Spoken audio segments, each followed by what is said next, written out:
Good morning. This is the third chapter of class 10th Nationalism in India CBSE. In the first part of this module, that is Nationalism in India, we have discussed the First World War, Khilafat and non-cooperation. Broadly, this chapter has been divided into four parts, or we can say four main headings. The first heading is First World War, Khilafat and non-cooperation, which I have already discussed in the first lecture. Today we are going to discuss about the second part, that is differing strands within the movement, and there will be two more parts, that is towards civil disobedience, and finally the last one, that is the sense of collective belonging.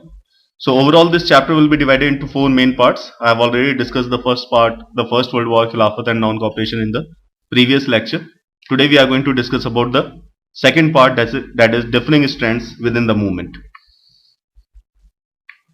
Before I can introduce this topic, differing strands within the movement, I would like to tell you something. When we will be going through these headings, you will be a bit confused that in class 8th you have already learned about these topics, whether it was non-cooperation movement, whether it was Jallianwala Bagh massacre, Rowlatt Act, or civil disobedience movement, non-cooperation movement, Quit India movement and various others. So what is the need to study the things again and again? Means already we have learned these things in class 8 and again in 10th class these things are getting repeated. So obviously a question will arise in the mind, why we are discussing all these things again. In this chapter, basically in class 10th, we are going to discuss two things. One is how Mahatma Gandhi turned the Indian national movement into a mass movement. We have already gone through in the first lecture how he turned the Indian national movement into mass movement by the 1920s. But if we go through all the three mass movements that Mahatma Gandhi had in India, the first one non-cooperation, then civil disobedience and finally Quit India movement, we'll come to know that only Quit India movement got the success.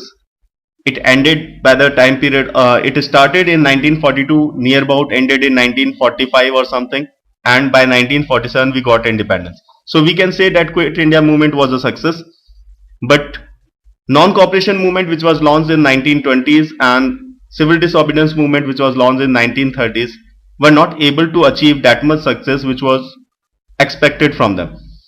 So what can be the reason? That we are going to discuss in these chapters. And in the non-cooperation movement, one of the main causes of the failures of non-cooperation movement was the differing strands within the movement. Now what can be the differing strands? We will discuss it again. Let me divide this heading into sub parts. The first part which we are going to discuss is the movement in the towns. Most of the people who were residing in the towns participated in the movement, but even then it was not that much successful. Second part which we are going to discuss is rebellion in the countryside. We all know that India is a land of rural areas. Most of the population, even today, near about 70% of the population resides in the rural area, and the time period we are discussing about, we can say near about 90% of the population resided in the rural area. So how the rural area participated in the non-cooperation movement, we are going to discuss in rebellion in the countryside. This rebellion in the countryside will be further divided into two subheadings. The first one will be Awadh peasant movements, where we are going to discuss how the farmers opposed the Britishers. And second one we are going to discuss is tribal movement in the Godaam hills of Andhra Pradesh. And finally the last heading of differing strands within the movement will be Swaraj in the plantations. So if we start this heading, that is differing strands within the movement, as I was already discussing, why we are going through these topics again and again, and here basically in this chapter we have to discuss the loopholes or the shortcomings of the movements because of which it was not able to achieve the success. Though different people participated in different part of the country, whether it was rural areas, whether it was urban areas, but even then they were not able to achieve the desired success. And one of the main reasons behind that was that the various social groups which participated in this movement participated each with its own specific aspirations. All of them responded to the call of Swaraj, but the term meant different things to different people. And we all know that the basic things which the Indians were lacking against the fight of Britishers was the unity among them. With the mass movement, the people started getting united, but one of the main, again, one we can say one of the main, what you can say, drawback was there. That was their common aim. Each and every people were fighting for different aims. Obviously, none of them were able to achieve anything. So let us discuss this heading differing strands within the movement, and the first part we are going to discuss is the movement in the towns. I have divided the heading the movement in the towns into basically two parts, how the people reacted and what was the outcome. I will start with the first one, how the people reacted. The very first one is middle class participation. We all know that basically in the basically in the urban areas, the people who are residing, most of them are engaged in service sector, and overall the society can be termed as the middle class. So middle class participated with great enthusiasm. As Mahatma Gandhi has asked, in the non-cooperation movement we don't have to cooperate with the Britishers.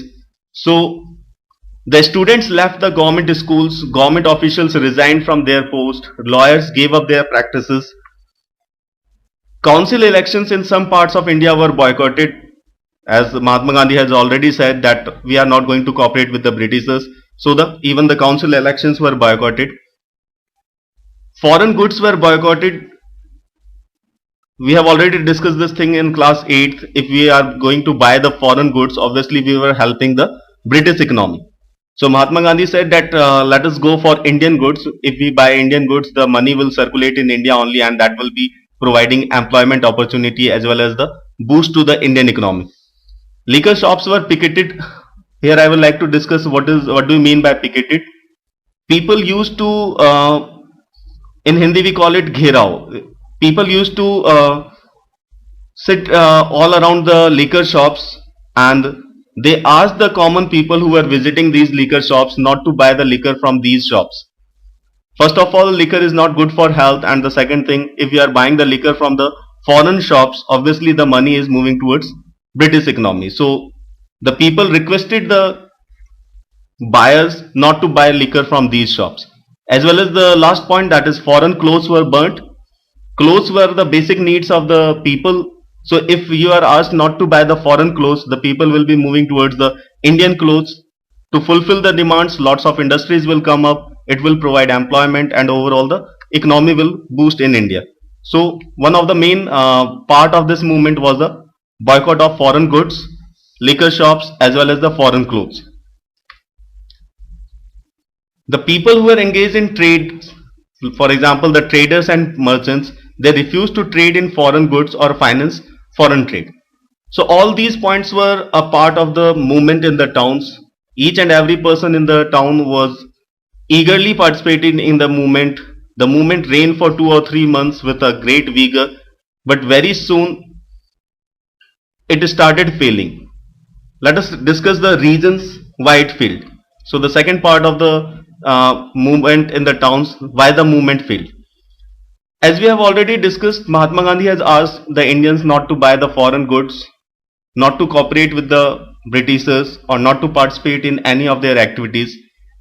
But obviously, if the people are not participating in the British activities, they must get some alternative opportunities. They must get some alternative options, and that was lacking in India. I have divided this heading into two sub parts. The first one is khadi cloth was too expensive, as the Indians were asked not to buy the British goods, the British clothes, or we can say the foreign clothes were burnt. Huge bonfires were made out of them. But if you are not going to buy the mill-made foreign goods or the foreign clothes, obviously you need the cloth, and the alternative left with the Indians was khadi. Khadi was handmade, obviously it was too costly, and it was not possible for the poor Indians to buy it. They cannot afford it. So they were left with no option. Within 2 or 3 months they started buying the foreign clothes again. Same way the second heading was lack of alternative Indian institutions. As we have already discussed, students left government schools, government officials resigned, lawyers gave up their practices. But for how much time you can do this thing? Obviously if you are a student, you have to continue with your studies. If you are not going to the school, for how much time you can do that? They continued this trend for 2 or 3 months. After that, obviously their studies was getting affected. They were left with no option, has to join back the British schools. Same way the government officials who has resigned 2 or 3 months or maximum 4 months after that, they were again looking for jobs. Their savings were over, and as there was no alternative Indian institutions which can provide them jobs, there were some Indian institutions which were coming up, but as far as the demand was concerned, the supply was not equal to that. So people were left with no option, and they started joining back the British institutions or the government institutions. So overall we can say the movement started with great enthusiasm in the cities, in the towns, but it was for a very short period.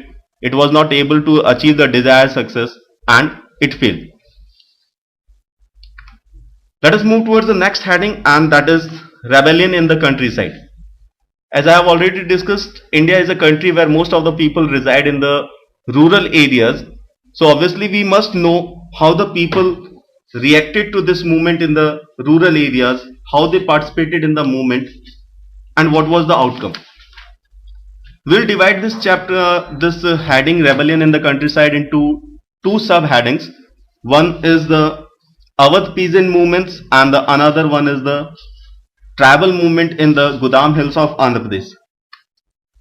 First I am going to discuss the Awadh peasant movement. Most of the population in India was based on agriculture. Most of the people were farmers, and in class 8 also you would have gone through the various type of taxation. For example, the permanent system or the Mahalwadi system, Rayatwadi system, under which the various type of taxes were imposed on the Indian farmers. And overall we can say because of these taxes, the Indian farmers were denied the opportunity to do the agriculture. They were so much burdened by the taxes that they started leaving the agriculture. So here we are going to discuss Awadh peasant movement, how the farmers went against the British policies, but overall it was also not a great success. So what were the reasons behind it? I have divided this thing, the Awadh peasant movement, into three subheadings. The very first one is the participation of the peasants. The peasants participated under the leadership of Baba Ramchandra, who was a sannyasi and had been worked as an indentured labor. Now the thing which comes over here is what do you mean by indentured labor?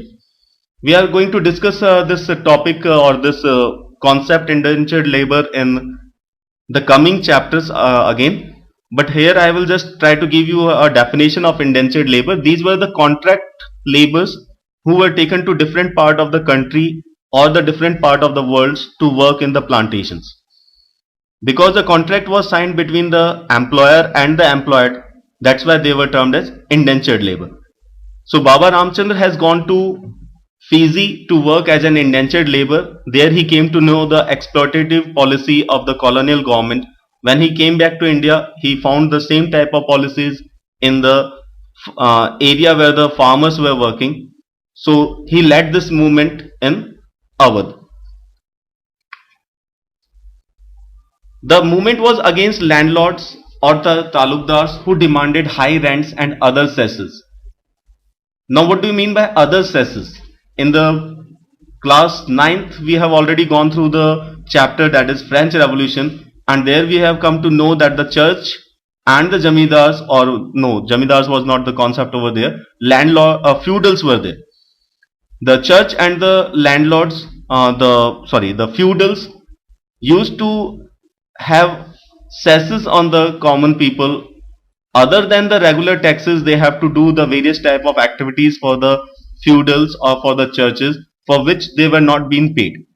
So here in India also the landlords, other than asking for high rents and the high taxes, ask for other cesses. For example, in the farmers would have to work for the landlords and they would not be paid for that. You can indirectly say it was begar, but the farmers cannot revolt against that. They cannot deny the thing. The main demands of the peasants, that was reduction of revenue, abolition of begar. Begar I have already discussed under that other sessions, and social boycott of landlords. Here again one interesting thing can be there. In the various parts of Awadh, Nai Dhubi Bandhs were organized. Now it is very interesting. What was this Nai Dhobi Bandh? We already know that during this part or this time period, the society was broadly divided into two parts: the upper caste and the lower caste. So the Nai Dhobi were basically the part of the lower caste, and the work done by them was nearly not done by the people of upper caste, like the Nai, the barbers, or the washermen. They used to give the services to the upper caste. So here, when the peasants started the movement against the landlords, they thought of going for the Nai Dhobi Bandhs, where the high caste people or the landlords and talukdars were denied of the services provided by the barbers and the washermen. Congress, which was going for the massive movements, was also interested in this Awadh peasant movement, and they extended their support to this particular movement. The very first one was the participation of Jawaharlal Nehru. During the time period of June 1920, Jawaharlal Nehru began going around the villages in Awadh, talking to the villagers and trying to understand their grievances. Finally, because of his participation and the active participation of Baba Ramchand, Awadh Kisan Sabha was formed, and Jawaharlal Nehru was the head of this Awadh Kisan Sabha. Baba Ramchand and few others were part of this, and within a very short period, over 300 branches of this Awadh Kisan Sabha was being established all over Awadh. The main aim of this Awadh Kisan Sabha, or the active participation of Congress in this Awadh peasant movement, was an effort to integrate the Awadh peasant struggle into the wider struggle. Awadh peasant struggle was overall concentrated in Awadh only, and the complete India was going for the non-cooperation movement. So there was an effort to align the non-cooperation movement overall India as well as the Awadh peasant movement. So this one was the peasant movement, but again it was not able to achieve the success. So let us discuss the reasons behind it. So the heading, why the movement failed.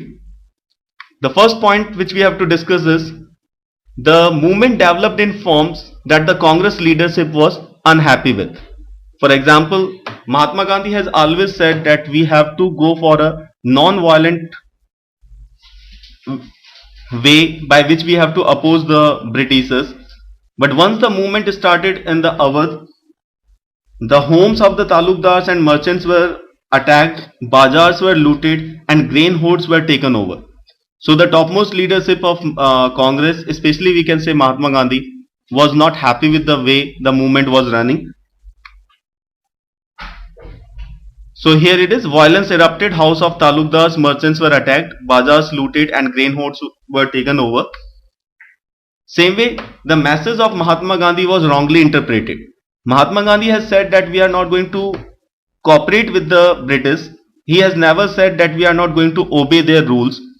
But once the movement started, in many places, local leaders, especially in Awadh, told peasants that Gandhiji had declared that no taxes were to be paid and land was to be redistributed among the poor.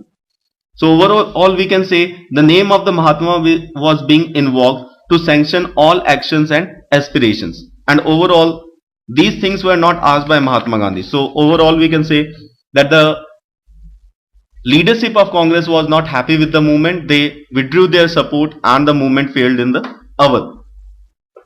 Let us go for the second part of this heading, rebellion in the countryside.